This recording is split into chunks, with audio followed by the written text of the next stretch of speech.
10वा. सकाळी सकाळी सियाला जाग आली. रात्री ड्रिंक केल्यामुळे नेहमीप्रमाणे सकाळी डोकं थोडं जड झालं होतं. तिचं स्वतःकडे लक्ष गेलं. काल पार्टीतील साडी अजूनही अंगावर होती. तिला रात्री काय झालं ते क्लिअर आठवत नसलं तरी थोडं थोडं आठवत होतं. शिट यार, रात्री नक्की काय झालं माझ्या आणि राम मध्ये? अरे बापरे, पण असं वाटत तर नाहीये. मला तर काहीच कळत नाहीये. हा राम सकाळ सकाळ कुठे गेलाय काय माहित, सिया स्वतःशीच म्हणाली आणि आवरायला निघून गेली. इकडे राम बागेमध्ये सियाच्या नाश्त्याची तयारी करत होता. राहून राहून काल रात्रीचे विचार मनात येत होते. सियाचं जवळ येणं, त्याला स्वतःहून किस करणं, त्याच्या कुशीत झोपायचा हट्ट करणं सगळं त्याला हवं हवंसं वाटत होतं. पण त्यावेळेस ती शुद्धीत नव्हती, तेही तितकंच खरं होतं. सियाचं आवरून झालं तसं ती नाश्त्यासाठी खाली आली. राम शक्यतो जमेल तितकं नॉर्मल राहायचा प्रयत्न करत होता. Good morning ma'am. Good morning. नाश्ता करून घ्या, आपल्याला ऑफिसला जायला निघायचंय. हो राम. रामने तिला नाश्ता सर्व्ह केला. दोघेही खाऊ लागले. आज दोघांमध्ये थोडा अवघडलेपणा आला होता. सिया नाश्ता करता करता त्याला निरखत होती. तेवढ्यात तिचं लक्ष त्याच्या मानेकडे गेलं. तसं ती शॉक झाली. ह्याच्या मानेला काय झालं? कालपर्यंत तर नव्हतं. सिया, काल रात्री नक्की काय झालं मला नीट आठवत सुद्धा नाहीये यार. हा राम पण आज इतका शांत शांत आहे. याचा अर्थ नक्कीच काहीतरी झालंय. काय करू काही कळतच नाहीये. दोघांनी कसाबसा नाश्ता संपवला आणि ऑफिसला निघून आले. ऑफिसला आल्यावरही सियाच्या डोक्यात तेच विचार होते. ती तिच्याच तंद्रीत बसली असताना कामासाठी म्हणून शिप्रा तिच्या केबिन मध्ये आली. सिया, शिप्रा तू कधी आलीस? आत्ताच आलीये. हे काय, तुझं लक्ष कुठे? काय नाही ग, सहज, सिया म्हणाली. कसला विचार करतेयस? काल रात्री काय झालं त्याचा? सिया, बहुतेक कोणीतरी तुझ्या कोल्ड्रिंक मध्ये ड्रिंक मिक्स केलं होतं. नशीब रामच्या लक्षात आलं. मग पुढे काय झालं? सियाने विचारलं. का ग, तुला आठवत नाहीये का? आठवतंय, पण काय होणार? राम तुला जबरदस्ती घरी घेऊन गेला. हा, आता तिकडे तुमच्यात काय झालं ते I don't know. Shut up Shipra. अगं, माझ्यावर का चिडतेस? स्वतःकडे बघ, किती चेहरा उतरलाय तो. शिप्रा म्हणाली. असू दे, ड्रिंकमुळे होतं. माझं डोकं दुखतंय ड्रिंकमुळे. नक्की ना? हो ग. बरं तू कशाला आलीयस ते सांग. परवा शो झाला की आपल्या टीमला शूट साठी मनालीला पाठवायचंय. ऑलमोस्ट तयारी झालीये. रामला आवरून ठेवायला सांग. हो सांगते, सिया म्हणाली. बरं ठीक आहे, मी जाऊ का माझ्या कामाला? हो जा. शिप्रा तिचं काम आवरायला निघून गेली. शिप्रा गेली तसं सियाने जगदाळेंना बोलावलं. जगदाळे, माझ्यासाठी सिगरेटचं पाकिट घेऊन या. मॅडम, पण मी ऑर्डर दिलीये जगदाळे. हो हो हो मॅडम, जातो. जगदाळे केबिनच्या बाहेर पडले. त्यांनी रामकडे येऊन सियाच्या सिगरेट बद्दल सांगितलं. तसं तो तिला भेटायला केबिन मध्ये आला. मॅ कम इन मॅम? हो ये राम ये. काय हवंय तुम्हाला? मला कुठे काय हवंय? मग तुम्ही जगदाळेंना काय सांगितलं? हे बघ राम, माझा आता तुझ्याशी भांडायचा अजिबात मूड नाहीये, सो प्लीज. पण सिगरेट पिण्या इतकं काय झालंय सांगाल का मला? का मी स्वतःच्या मर्जीने काही करू शकत नाही का?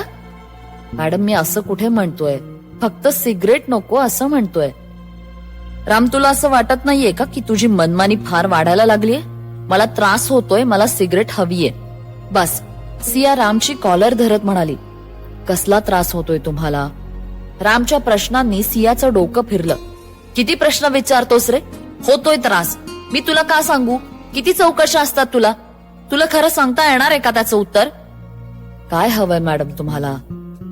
मला सांग, रात्री काय झालं काल? सियाच्या प्रश्नाने रामच्या डोक्यात प्रकाश पडला. तिच्या डिस्टर्ब असण्याचं कारण लक्षात आलं. काल रात्री आपण पार्टीवरून आलो आणि तुम्ही झोपलात, इतकंच झालं. अजून काय होणार आहे? राम म्हणाला. मग तू माझ्याशी नीट का बोलत नव्हतास? आणि हे तुझ्या नेकला काय लागलंय? ते सकाळी बागेत काम करताना लागलं असणार. राम नजर चोरत म्हणाला. हे बघ राम, मला खरं काय ते सांग, नाहीतर. तुम्हाला स्वतःकडे पाहून असं वाटतंय का की मी तुमच्यावर जबरदस्ती केली असेल? स्वतः विचार करा. मी तुम्हाला तुमच्या मर्जी विरुद्ध काहीही करणार नाहीये आणि कालही केलं नाहीये. तुम्ही या गोष्टीवरून इतकं डिस्टर्ब होऊ नका मॅडम. पण मग मला असं का वाटतंय? तुम्हाला काही आठवत नाहीये म्हणून वाटतंय, बाकी काही नाही. तुम्ही आता काम करा, उगाच नको तो विचार करू नका. I don't believe you Ram. मग कसं समजावू तुम्हाला? राम कसं बसं म्हणाला. तेवढ्यात सियाला कॉल आला म्हणून ती बाजूला गेली. तिला बाजूला गेलेलं पाहताच राम केबिन मधून निघून गेला. तो बाहेर आला तसं शिप्राने त्याला बोलावून घेतलं. शिप्रा मॅम. राम ये ना. तुमचं काही काम होतं का? हो, खूप महत्वाचं काम आहे. तुझं आणि सियाचं नक्की काय चाललंय? तीही डिस्टर्ब आहे, तूही डिस्टर्ब आहे. काल काही झालं का? शिप्रा मॅम, सिया मॅडम जसं समजताय तसं काहीच झालेलं नाहीये आमच्यात. त्यांना उगाच असं वाटतंय. पण मग तुझ्या मानेला? आता मला खोटं सांगू नकोस की काहीतरी लागलंय वगैरे. शिप्रा त्याची टर खेचत होती. ओ गॉड, तुम्ही पण ना. काही गोष्टी वगळून जे काही काल रात्री झालं ते राम शिप्राला सांगतो. नेमकं तेव्हाच सिया शिप्राला भेटायला तिच्या केबिन मध्ये येते आणि त्या दोघांचं बोलणं ऐकते. ते सगळं ऐकून सियाला खूप ऑकवर्ड फील होतं. ती शिप्रा सोबत न बोलताच स्वतःच्या केबिन मध्ये निघून येते.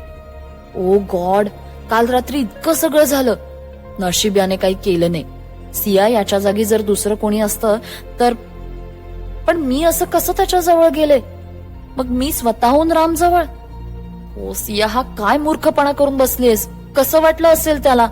आणि एवढं सगळं होऊनही मला ऑकवर्ड फील होऊ नये म्हणून तो काहीच बोलला नाहीये. मी स्वतःला रोखते, पण तो खरंच किती हॉट आहे. का नाही कोणाची मते फिरणार?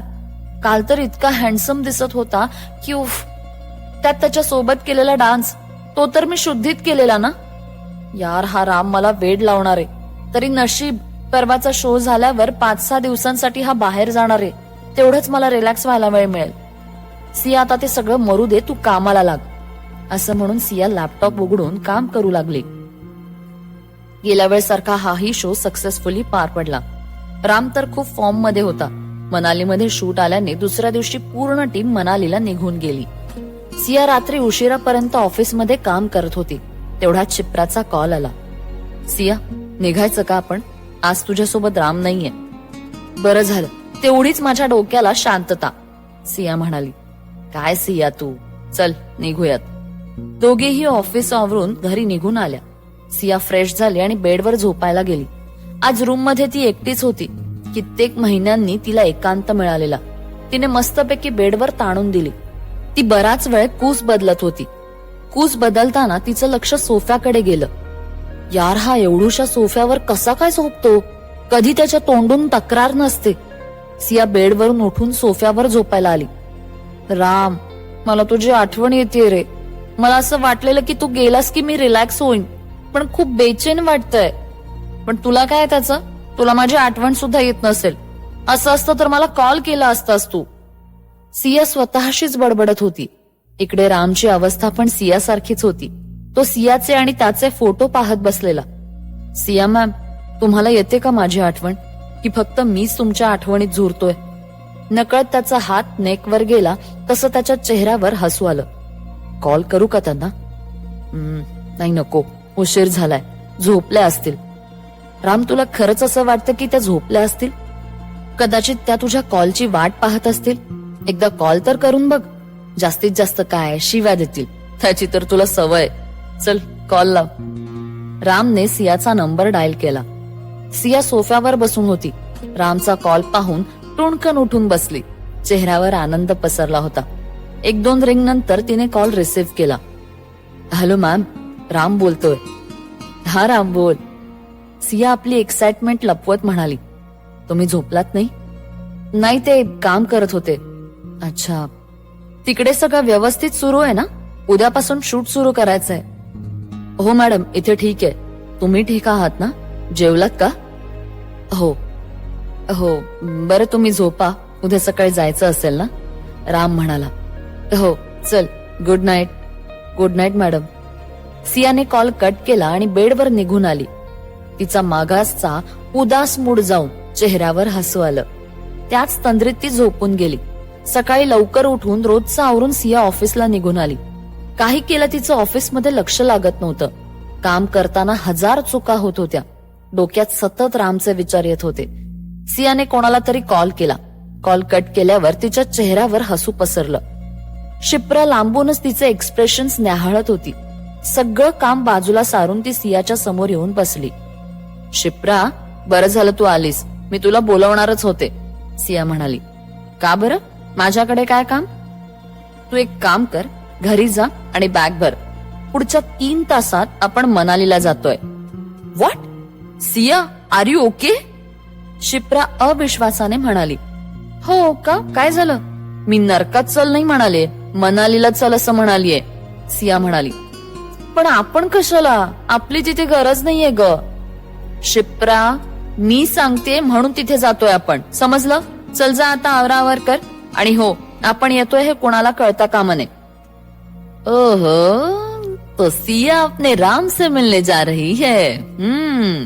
का ग, करमत नाहीये का त्याच्याशिवाय? शिप्रा डोळे मिचकावत म्हणाली. शिप्रा, मूर्खासारखं काही बडबडू नकोस. अरे, मी काय केलं? आजकाल तुला रामशिवाय दुसरं काही दिसतंय का? छोट्या छोट्या गोष्टींवरून चिडणारी तू आता हसत हसत इग्नोर करतेस, जास्त स्ट्रेस घेत नाहीयेस, नीट वागतेस, सिगरेट ड्रिंक दोन्ही कमी केलंय. ये सब राम की वजह से ना? शिप्रा लाडात येत म्हणाली. तेवढ्यात जगदाळे बॉक्स घेऊन आले.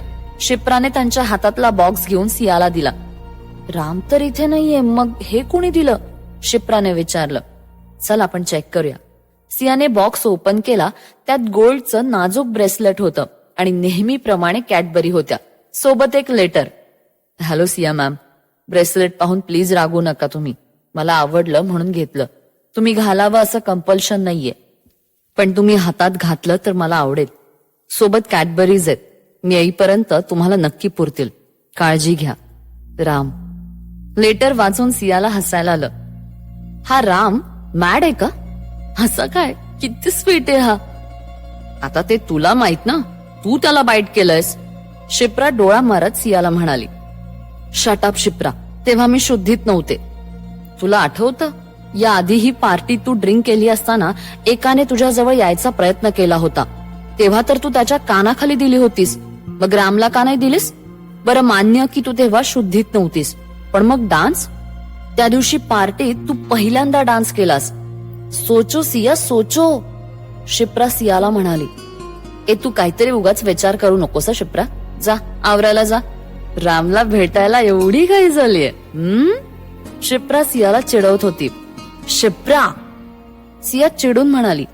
सिया, मी काय म्हणते, मनालीच्या थंड वातावरणात तू 2 घोट घेच, तो फिर रात आपकी. शिप्रा सियाला चिडवत होती. तू आता जातेस की? सिया चिडून म्हणाली. जाते जाते. शिप्रा उठून बाहेर जायला वळाली. मी सांगितलेलं लक्षात ठेव, आपण येतोय हे कोणाला कळता कामा नये. सियाने शिप्राला बजावलं. Okay boss. शिप्रा बाहेर निघून गेली. शिप्रा गेली तसं सियाला हसायला आलं. Shipra, you are right. खरंच मला रामची खूप आठवण येते. सियाने समोरचं काम आवरलं आणि घरी आली. घरी येऊन पटापट बॅग पॅक केली आणि दोघेही मनालीला जायला निघाल्या. भाग 11. सिया आणि शिप्राला मनालीला पोहोचेपर्यंत सकाळ उजाडली. अजून लोकेशनवर पोहोचायला 2 तास होते. मनालीचा गारवा अंगावर रोमांच उभे करत होता. रामला भेटायला सिया एक्सायटेड झाली होती. ड्रायव्हरने हळू आवाजात सॉन्ग लावले होते. सिया मात्र तिच्याच तंद्रीत होती. गाण्याच्या एका कडव्याने तिचं लक्ष वेधून घेतलं. गाणं ऐकताना सिया बाहेर पाहून गालातल्या गालात हसत होती. शिप्रा तिचं निरीक्षण करत होती. पोहोचायला किती वेळ अजून? सियाने ड्रायव्हरला विचारलं. मॅम, अर्धा तास तरी लागेल. ओके. सिया, रामला भेटायचं म्हणून किती एक्सायटेड झालीयस तू. त्यात सिच्युएशनला साजेचं गाणं. आलम न पूछो मेरी तड़प का, एक पल न होगा अब तुम बिन गुजारा. वाह वाह वाह वाह, आज तो मनाली की हवाओं में रोमांस ही रोमांस है भरा. शट अप शिप्रा, काहीही बडबड करतेस. सिया बाहेर पाहत म्हणाली. ओ, कोणाचे तरी गाल ब्लश करतायत. शिप्रा यार, काय चालू आहे तुझं? सिया हसत होती. इसे प्यार, इश्क, मोहब्बत कहते हैं मेरी जान. Stop it. शिप्रा. सिया ऐक ना, मी काय म्हणते, आपण पोहोचलो ना की तू राम समोर येऊ नकोस. मी आधी जाईन. मला ना रामचे एक्सप्रेशन पाहायचे. त्यात काय पाहायचं? सियाने विचारलं. मुझे ये देखना है की आग दोनों तरफ से लगी है या, असं म्हणत शिप्रा हसू लागली. सिया बाहेर पाहून हसू लागली. थोड्या वेळात दोघी मनालीत पोहोचल्या. सिया गाडीतच थांबून होती. शिप्रा शूटच्या इथे गेली. Hi guys. Oh Shipra ma'am, तुम्ही? What a pleasant surprise, Yatin म्हणाला. शिप्राचा आवाज ऐकताच राम खुश झाला. शिप्रा मॅम आल्यात याचा अर्थ सिया मॅडम सुद्धा आल्या असतील. थँक्यू बाप्पा, थँक्यू सो मच. मी त्यांना खूप मिस करत होतो. रामने मागे वळून पाहिलं, पण समोर फक्त शिप्राला पाहून त्याचा चेहरा उतरला. हॅलो मॅम, राम स्वतःला नॉर्मल ठेवत म्हणाला. हाय. काय रे, मी आल्याचा आनंद नाही झाला का? असं नाही काही, पण तुम्ही आलं असं वाटलं नव्हतं ना. मी येईन असं वाटलं नव्हतं की माझ्यासोबत सिया नाही म्हणून चेहरा उतरलाय, शिप्रा त्याला चिडवत म्हणाली. नो मॅम, बरं तुम्ही आता आलात तर रेस्ट करा, थोडा वेळात शूट सुरू होईल, राम म्हणाला. हो नक्कीच. रामचा उतरलेला चेहरा पाहून शिप्राला खूप वाईट वाटत होतं. राम, मी काय म्हणते, गाडीत माझी बॅग राहिली, ती आणायला माझ्यासोबत येतोस का? हो चला ना मॅम. राम शिप्रा सोबत गाडीकडे यायला निघाला. रामला येताना पाहून सियाचे गाल ब्लश करायला लागले. ती लांबूनच त्याला न्याहाळत होती. राम, पाठच्या सीटला माझी बॅग आहे, तेवढी काढून घे प्लीज. हो घेतो मॅडम. रामने पाठच्या साईडचा दरवाजा उघडला आणि आत झुकला. समोर सियाला पाहून त्याच्या चेहऱ्यावर आनंद पसरला. नजरेत वेगळीच चमक आली. त्याचं एक्सप्रेशन्स पाहून सिया गालातल्या गालात हसायला लागली.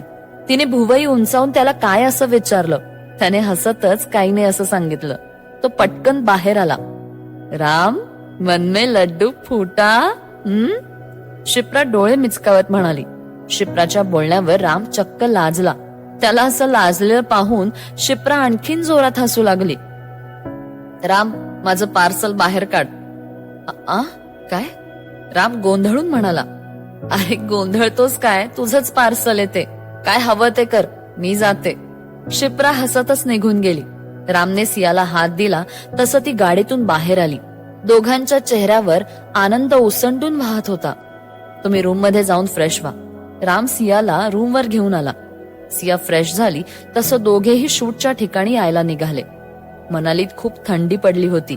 सियाने ब्लॅक जीन्स, राखाडी कलरचं फुल स्लीव्हचं टी शर्ट, त्यावर जॅकेट असा गेटअप केला होता. ती खूप सुंदर दिसत होती. राम अडून अडून तिच्याकडे पाहत होता. त्याचं असं पाहणं तिला सुखावून गेलं. सिया मॅम, काश तुम्हाला आता मिठीत घेता आलं असतं. 2 दिवसाचा दुरावाही मला आता त्रासदायक होत होता. थँक्स, तुम्ही आलात.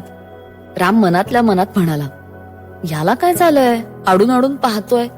मला जशी याची आठवण येत होती तशीच याला पण येत असेल का? मनालीची थंडी आणि सोबत हा. यार, कसं दूर राहायचं याच्यापासून. सिया विचार करत करत चालत होती. तेवढ्यात पायरीवरून तिचा पाय निसटला. रामने पटकन हात धरून तिला जवळ ओढलं. दोघेही एकमेकांच्या खूप जवळ होते. रामने नकळत तिच्यावरची पकड घट्ट केली आणि तिला जवळ ओढलं. दोघेही एकमेकांच्या नजरेत हरवून गेले. दोघेही एकमेकांच्या नजरेत प्रेम शोधत होते. शायद मनाली की हवाओं ने असर करना शुरू किया है, शिप्रा ओरडून म्हणाली. शिप्राच्या आवाजाने दोघे भानावर आले आणि एकमेकांपासून दूर झाले. सॉरी टू डिस्टर्ब यू, पण शूटची तयारी झालीय. तुमचा उरलेला रोमांस ना रात्री कंटिन्यू करा. शिप्रा हसत होती. शिप्राच्या बोलण्याने सिया तिच्याकडे रागाने पाहू लागली. राम गालातल्या गालात हसत निघून गेला. शिप्रा, काही काय बडबडतेस ग, त्याला काय वाटलं असेल? सिया रागावली. वा, हे बरंय, तुम्ही खुल्लम खुल्ला रोमांस करा आणि वर आमच्यावरच बिल फाडणार. वा, शिप्रा म्हणाली. अरे बाबा, मी पडत होते म्हणून त्याने धरलं मला. I know. आता खरंच पडत होतीस की मुद्दामून? शिप्रा डोळा मारत म्हणाली. आता तू चलणार आहेस का? सिया खोटं खोटं रागवत म्हणाली. Okay boss. दोघेही शूटच्या इथे निघून आल्या. सिया लांबूनच सगळ्यांवर लक्ष ठेवून होती. शिप्रा सुमेधच्या शेजारी जाऊन उभी राहिली. सुमेध, सगळं ओके आहे ना? येस मॅम, पण बरं झालं तुम्ही आणि सिया मॅडम आलात. का रे, काही प्रॉब्लेम झालाय का? शिप्राने विचारलं. प्रॉब्लेम नाही, शूट व्यवस्थित सुरू होतं. राम सर आज जास्त एक्सायटेड वाटतायत. आय मीन, मनालीत आल्यापासून आम्ही सगळे खूप एक्सायटेड आहोत. सगळेजण एन्जॉय करतोय. पण राम सर मात्र शांत शांत होते. आज मॅडम आल्या आणि सरांच्या मध्ये जान आली. किती खुश आहेत ते. हे is such a nice person. खूप प्रेमळ आहेत ते. आम्हाला वाटलेलं लग्न झाल्यावर सरांचा ऍटिट्यूड बदलेल, पण ते सगळ्यांशी आधी वागायचे तसेच वागतात. उलट मॅम बदलल्यात. आता मॅम सोबत बोलायला आधीसारखं ऑकवर्ड वाटत नाही. Only because of Ram sir. Sumedh रामची अगदी भरभरून तारीफ करत होता. बरोबर बोललास तू, शिप्रा म्हणाली. सियाने शिप्रा आणि सुमेधचं बोलणं ऐकलं. तिला खूप आनंद झाला. ती बाजूला जाऊन रिलॅक्स मध्ये बसली. नजरेसमोर फक्त राम आणि राम. सिया एकटक रामकडे पाहत होती. शूट आवराला संध्याकाळ झाली. वातावरणातील गारवा वाढायला लागला तसं मनालीचा फीवर सगळ्यांवर चढायला लागला. रूमवर जाता जाता रामने शिप्राला हाक मारली. शिप्रा मॅम. बोल ना राम. Thank you so much. कशासाठी? तुम्ही आलात म्हणून. मी की सिया? शिप्रा डोळे बारीक करत म्हणाली. आय मीन दोघी आलात म्हणून. रामच्या बोलण्यावर शिप्रा हसायला लागली. राम, थँक्स म्हणायचं असेल ना तर सियाला म्हण. काय ना, आजकाल सिया को उनके राम के बिना कुछ सूझता ही नहीं. शिप्रा रामला चिडवत होती. मॅम काहीही. हा अरे राम, कसला भारी लाजलास रे. पण खरंच इकडे यायचा प्लॅन सियाचा होता. राम, तू तिच्यासाठी इतकं करतोस, मग अजून एक पाऊल पुढे ये ना. आतापर्यंत इतकी काळजी घेतलीस, आता थोडं थोडं प्रेम जाहीर करायला हवं ना. तुमचं म्हणणं पटतंय मला. मी सगळं सहन करू शकतो, पण त्या दूर गेल्या तर नाही सहन होणार मला. मी त्यांना गमवायला घाबरतो शिप्रा मॅम. तुला तिच्या नजरेतलं प्रेम दिसत नाही का रे? दिसतं मॅम. मला सांग, आयुष्यात एखादं काम करायचं असेल तर तू रिस्क घेत नाहीस का रे? घेतो मॅडम. राम, तू स्वतः अनुभव घेतलायस. तू एखादी गोष्ट करायला सांगितली तर नाईलाज का होईना चिडचिड करून रागवून सिया ती गोष्ट करते.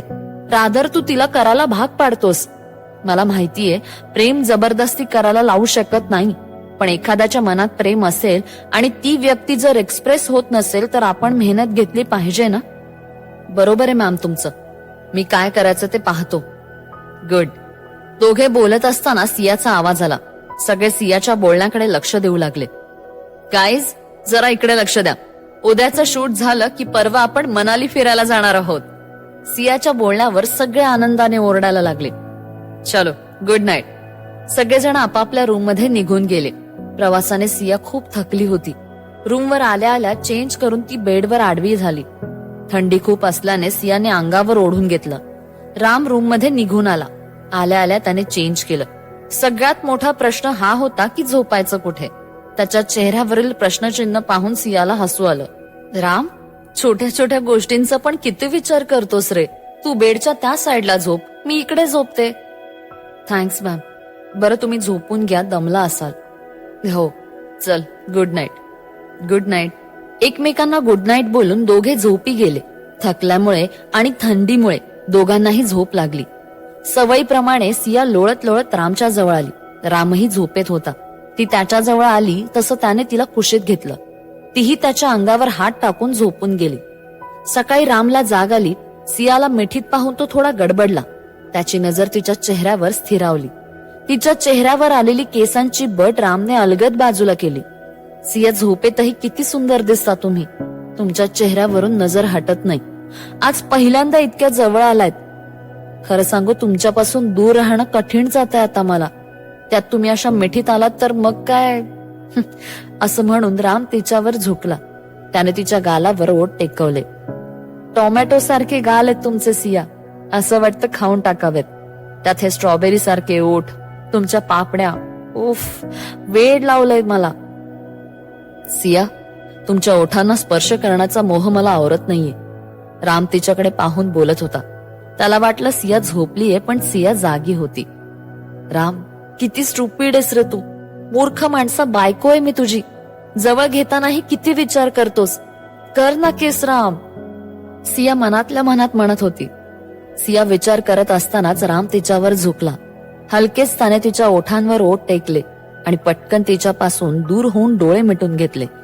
रामच्या स्पर्शाने सियाचं रोम रोम शहारलं. तिने स्वतःला त्याच्या मिठीत झोकून दिलं.